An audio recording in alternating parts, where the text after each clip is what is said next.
In this video, I'll show you how to change mail signature in your Gmail. So let's begin. First of all, you just need to select on the top right hand corner settings icon and then select see all settings. Right now, you just need to scroll down. So here you can find signature, and if you just want to change this signature, or you can directly delete your signature from here, then you can add another signature.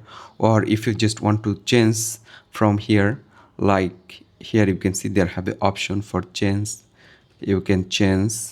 So here you can see you can change, you can add another mail like this, you can change phone number like this, you can change name like this.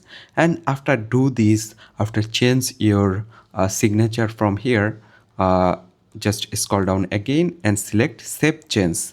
Here you can see after doing this you can successfully change your signature in mail in your Gmail. So I hope you can understand. Thanks for watching.